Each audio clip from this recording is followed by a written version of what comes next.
All right, now I'm going to try and explain what reference frames are. Reference frames are essentially the perspective from which you view a problem. So to help me explain this, I've drawn out a little picture here. We have a train at a train station. We have a passenger in the train, Sam. We have a passenger waiting for another train at the station, Bob. And then we have meal service, Gavin, pushing his cart along. So for this example, we have the train with a velocity of 20 meters per second. Now that's relative to the Earth. We have Gavin pushing his cart at -2 meters per second relative to the train. And now if we analyze this situation from several different perspectives, we can see what the problem looks like or what the situation looks like from several different reference frames. So first, let's consider a reference frame from Sam's perspective. So Sam has a velocity, or from Sam's perspective, the velocity of the train is 0 because he's sitting down, he's not moving relative to the train. So the velocity of the train relative to Sam will be 0 meters per second. And the velocity of Earth relative to Sam will be -20 meters per second because from Sam's perspective, everything is moving to the left, which is negative in this case. Everything to the right is positive, to the left is negative. So the velocity of Earth relative to Sam is -20 meters per second, which means that the velocity of Bob relative to Sam will be the same because Bob is stationary to the Earth. So this will also be -20 meters per second.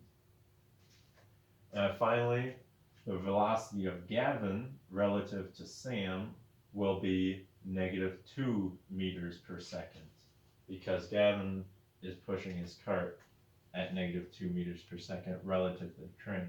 So this will be -2 meters per second.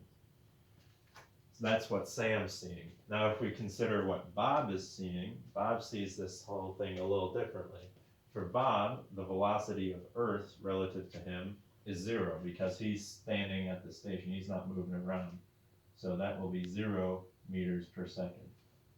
The velocity of the train relative to Bob is going to be 20 meters per second. It's moving away from him 20 meters per second. And then the velocity of Sam, who is stationary to the train, will be the same.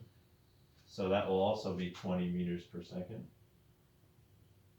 And then finally, the velocity of Gavin relative to Bob, or from Bob's perspective, we can calculate because we know that the train is moving away from Bob at 20 meters per second, and Gavin relative to the train is moving at -2 meters per second.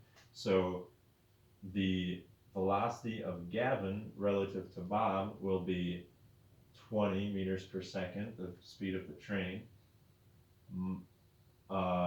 plus Gavin's velocity, which in this case is -2 meters per second, which gives us the velocity of Gavin relative to Bob is equal to 18 meters per second.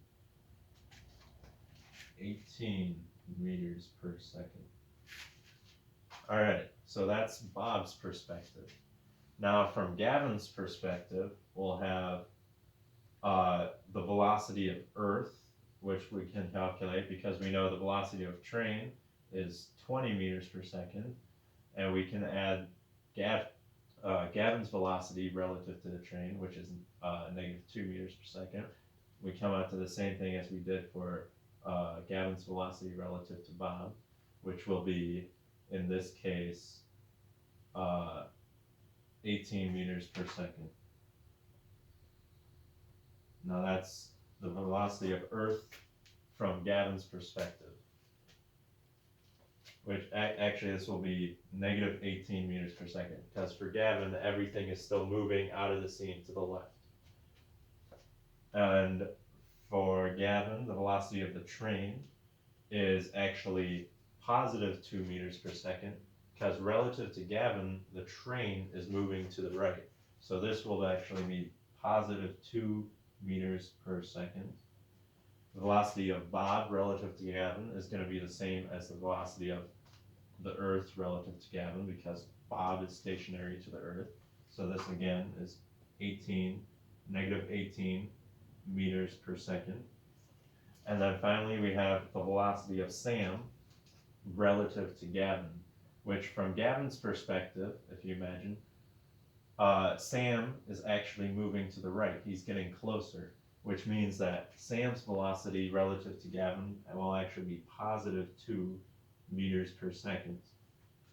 So as you can see, depending on which perspective you view a situation from, you can have several different velocities happening. And you have to keep that sort of thing in mind when you're analyzing a problem. What's the best reference frame to view the problem